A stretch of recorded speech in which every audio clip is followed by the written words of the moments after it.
video has been delayed is simply because I wanted to wait for all the cup fixtures to be played to get as much insight and detail from the manager press conferences to deliver this video towards you guys. So if we actually start with the midfield this week, Andreas is someone who has to fall. And of course, we haven't updated the cheat sheet for 2 weeks, and I've taken out some assets in the game. So you'll see, for example, some Chelsea players have actually been taken out, and that's simply because Chelsea looked like a pretty woeful team. But Andreas is, of course, someone who has been plugging a fantastic hole for us in that kind of 4.5, 4.7 position, which is his current price. And I do think Andreas, however, will be soon replaced by some of the other assets who are more interesting in the game. And I think Mitoma, for that reason, is someone to look at. Mitoma is also a competing asset with players like McAllister and March, which you could also look at if you'd like to go sideways with the Brighton team. But simply put, Mitoma for me is the most interesting asset because I think he takes more shots than some of these other two players. McAllister at times has played deeper, but I think under De Zerbi has played very offensively, and we saw that in the World Cup. If McAllister is able to, let's say, start the next game, then maybe I would be quite confident in going for McAllister after this Liverpool game, because the time you should actually be investing in these Brighton assets actually should be post Game Week 20, in my opinion. So Almiron for me is still a top asset, and Olise joins the cheat sheet here. And you could obviously think about someone like Eze as well. I think they're comparable assets. Frankly, I think the reason why you'd like to maybe pick Olise is simply because he's shown a little bit more form recently, and I think Vieira has also backed him in recent performances in terms of giving him the considered or the necessary amount of minutes for someone who might be back-to-back doubling within Crystal Palace. So that's interesting there. But I still think these are assets that you should avoid because Mitoma and this Brighton team, the overall ceiling when it comes to goal scoring is much higher. And that's kind of my concern here as well, because the Chelsea-Man United double isn't the best. However, Chelsea have been quite poor, and United, for some reason, have always struggled historically versus Crystal Palace. Take that with a grain of salt as well, though, because we have so many managerial changes, and you might completely think that changes the color of the game entirely. But we just saw, for example, City struggle versus Southampton now that Hassan Hutel's out. So something that's interesting to look at. Rashford is someone who, for me, is actually the best asset in the game, just on a price efficiency point of view. We actually talked about Martinelli being that asset previously in the season, but I think Rashford has actually taken that picture. And I generally do think that there could be shouts for him being a captaincy this week. We talked about that in the cheat sheet, or the team selection video rather, and I would like to keep Rashford there as one of those top picks. Odegaard still stays at the top with Martinelli, and then Grealish and Rodrigo are new picks that you can actually think about in this price point. Grealish is actually very cheap because, of course, people didn't really rate him early in the season or picked him initially and then dropped him subsequently, whereas Rodrigo has great fixtures and also has shown great form. This is the kind of platform for Leeds to get a lot of points here, heading towards that really, really tough Man United game. But for the time being, you've got a great fixture versus Aston Villa, a Brentford game, which is going to be quite tough because I think Brentford have entered into quite a serious bit of form, but then you've got Nottingham Forest as well, and Rodrigo's still back on penalties. As far as Mahrez, the reason why I've actually risen him towards the top and actually included him as a new top asset is because Mahrez, for me, has been the most lethal player from a goals and assists point of view. Grealish is someone who plays a much more creative role, and I actually do have some complaints about owning KDB when Grealish is on the field. I feel like what usually happens in terms of pattern play on the left-hand side is that Grealish is someone who can actually receive the ball from KDB on the left and then actually find an assist, which is exactly what he did, for example, in that Chelsea game. And that's kind of a concern for a KDB owner, whereas I feel like there is a bit more dynamicism on KDB on the right-hand side when he doesn't play with Grealish, when we're looking at purely goals and assists from KDB. And maybe sometimes we can see some better relationships with him and Foden playing. But Foden, of course, is someone that isn't clearly at the top of the pecking order.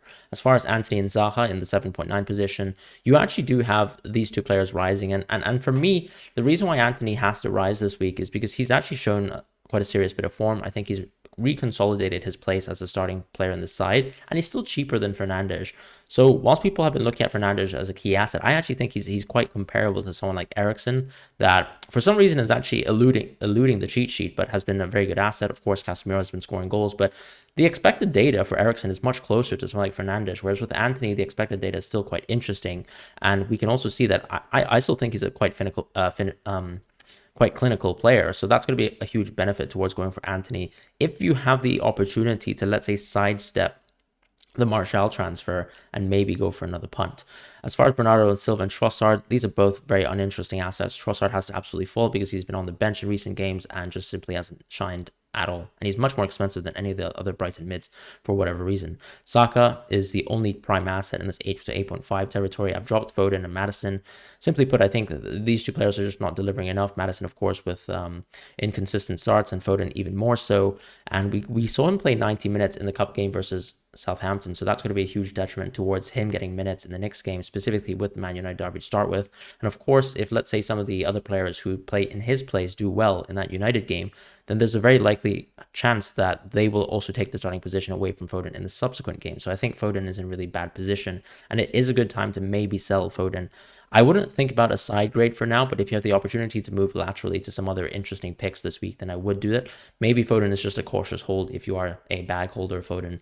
As far as De Bruyne and Salah, the reason why I still think that they're best assets is because De Bruyne and Salah are the two best pivot pieces in the game, right? You can go De Bruyne this week and then go Salah next week. A lot of people are thinking about going from Salah to De Bruyne as well this week. So this is kind of the nice tandem that you have with that sort of price point. And I think both these assets should still have a very high ceiling. Yes, of course, we've seen recently that De Bruyne hasn't really lived up to as high a ceiling as we would have wished.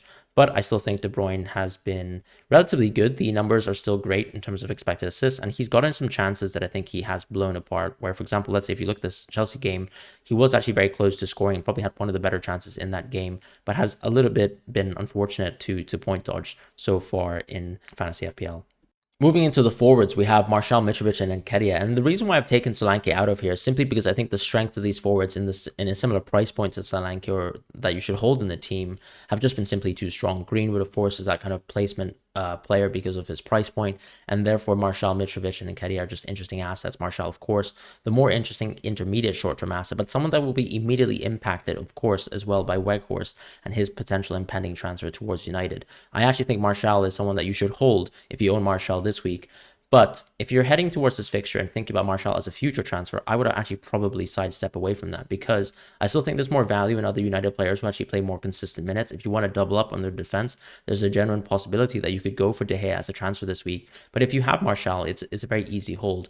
Mitrovic is a bit of a weird one, right? Because we've actually seen this player be incredibly fixture-proof. He's also arguably rested for the last week, which is a huge benefit for someone who's actually recovering from injury. So that should give him more time to actually find fitness. And he's already done incredibly well. Great finish versus Leicester, but we know the quality of the Leicester defense is completely different and a stark contrast towards Newcastle and Tottenham. So I do like Mitrovic after that Tottenham game, and I think I might be someone who would hold Mitrovic going past the Newcastle and Tottenham game, because he is still at a fantastic price point in FPL. The one asset that you might be missing out on is Darwin, who a lot of people have actually moved away from to ambitiously, I would say, target Kane, which also makes sense, right? Because you want to play towards the doubles. This is a great opportunity, and still a great opportunity for someone like a Tottenham attacker to do well versus what are very, very tough opponents, right? Because of Kane's historical North London derby record, his incredible form in general, and then also the slight dip from Man City, just from the form perspective. As far as Wilson, he has a little bit of an asterisk towards him, because I think he's still at a phase where he's not getting consistent minutes, and he still needs a little bit more of fixture and game time to actually reacclimate towards that kind of starting position and play much more consistent minutes, because Wood has also deputized quite well in his stead. And Wilson, for me, is still super interesting because these fixtures are perfect to target from an attacking point of view. And if you still own Wilson for whatever reason, I still think he's a great transfer, even though he doesn't have any of the doubles that seem to be so appealing from some of the other assets in the game. As far as Darwin, still a top asset for me. Yes, there's going to be this huge argument about data. You could either subscribe to the camp where, of course, Darwin continues to build great XG for the rest of the season, but can't finish any goals. The reality is, I think if you go back and extend towards, other tough competitions such as the Champions League, or even look at his performances in Benfica, then he has shown to be a capable finisher. I do think this is simply just a rough patch. Maybe I'm wrong, and maybe I can die by this hill, but I still think Darwin's a fantastic asset and very different to someone like a Werner.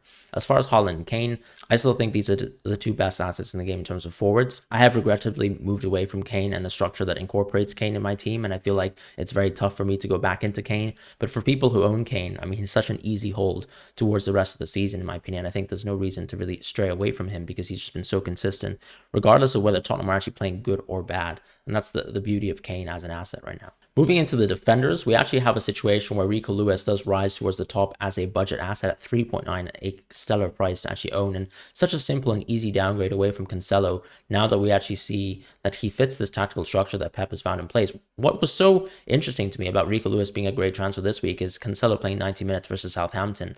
First of all, that tells me in a game where they lost 2-0 that Cancelo playing 90 minutes shows he probably will not feature at all within the next two matches. There's a high likelihood that he'll probably play a maximum of 30 or 40 minutes, which is shocking, and a shocking contrast to last season's in specific, but Rico Lewis also getting rest. This fixture shows for me how essential he is to Pep's system. And we've also seen, of course, a huge improve and uptick in the ability for City to now dominate games with Rico Lewis playing in that right back position, where he pretty much immediately slots into midfield as soon as he's playing. As far as Bueno, the reason why he rises is because Patterson has also suffered from an injury. And even though the fixtures are terrible for Wolves, he does appeal as one of those assets to go for, because Rico Lewis, unfortunately, does hold one of the coveted triple City spots in the team. So therefore, it's not always good to compare someone like a City asset to someone else in the game. I think Bueno still holds an interesting role if you don't want to go for Rico Lewis, or if you've gone for someone like Ake instead.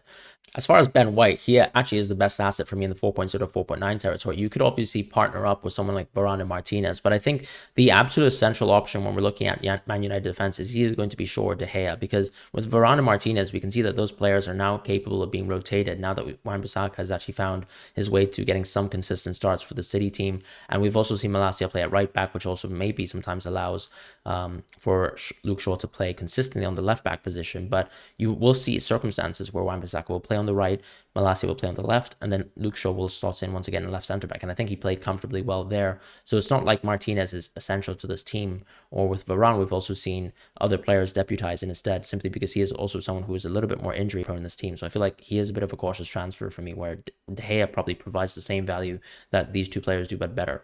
As far as Duncan, Botman, Doherty is the one person who rises. Botman seems to be a very, very simple lateral transfer this week, but I don't really like the move of Cancelo to a Newcastle player this week. And yes, even though I've made Fulham as a green fixture, I think Fulham with a kind of fully rested Mitrovic is going to be a super tough game regardless, because the way Fulham play and the way they actually approach fixtures. So that's going to be tough there. I mean, think, of course, that Fulham have also scored versus tough teams and great defenses like City and like Arsenal as well, even though they were mostly caused by individual mistakes, such as Cancelo in the City game and then also Gabriel in the Arsenal game. As far as Dunk, with the future transfers booked in with the double game weeks and the high probability of that, he still remains as a top asset. And then Doherty, for me, this game week, in terms of in the double, doesn't seem to be super appealing from the Tottenham point of view, but I can still see the value of him as a pick because he is a double-edged sword. As far as Shaw, Gabriel, these are the two best assets in the 5.0, 5.4 positions, and then Saliba and Ake, for me, still kind of fall a little bit far behind with that, because with Ake, I think he falls into that trap where he's not 100% nailed. He's probably one of the close to most nailed assets, but we have enough center backs to actually rotate in the system, and there might not always be games where Ake will play left back. What's interesting though, however, is that I think with Rico Lewis demanding such an important position in this team, then Ake actually has to play left back in most games, because what we're seeing is, unless let's say Cancelo Walker play as a partnership, that Ake and Rico Lewis is the preferred duo in my opinion right now, and Walker might, with the great game that he had in the previous cup fixture, might show to Pep that he deserves to play in the team. But I think the first choice clearly is the fullback pairing that I suggested. And then with Trippier, Alexander-Arnold, and Robertson, of course, Trippier is that kind of AAA premium asset in the game, potentially even a tier better than Trent and Robertson. But that for me is the game state right now. Reece James is coming back from injury. It seems like he's back in training, so maybe he will be an asset to think about in the near future. But with Chelsea being so poor, I think he's still one to avoid. And also because of his injury and re-injury occurrences being so high, I think that's a little bit of a cautious hold, where you just wait for Reece James to actually show he's able to consistently play football first before we actually reintegrate him into our teams. And then Cancelo, unfortunately, a huge fall from grace this season, and someone that we're going to shift away from our teams as soon as possible. As far as the goalkeepers, we are now moving into territory where I think Ward has to deservedly fall, and that's simply because Leicester's defensive numbers have not improved. They've also, I would say, deproved over the World Cup break and seemingly look like a worse team. They've given a lot of chances away, and I still think Ward was very, very lucky to get some of the clean sheets that he did prior to the break. So there were games, for example, like the Nottingham Forest game, where inexplicably Nottingham Forest were not able to score. I don't think it was anything on part of Ward being an amazing keeper or anything. As far as the actual best keepers in the game, you now have De Gea moving up to that top spot with Guaita because of the strength of the double game week fixtures, and that's kind of the impact here, where Kepa now falls and Sanchez falls, because I think the two best assets in this position and this price range are with much better doubles and of course confirmed doubles, which is simply what you want. And with Ramsdale and Ederson, you have a similar sort of picture there, but I think with Ederson you just have so much strength in terms of the fixtures, and that Southampton game also takes away the blank game week in 25. It actually allows City to play in that fixture and that game week there, and actually allows Ederson to be your starter that week if you are someone who is like-minded to go for something like an Ederson plus another keeper partnership. So that is actually the game state of FPL, and that's going to be the game week 20 cheat sheet. So thank you so much for watching. I'll see you guys in the next video.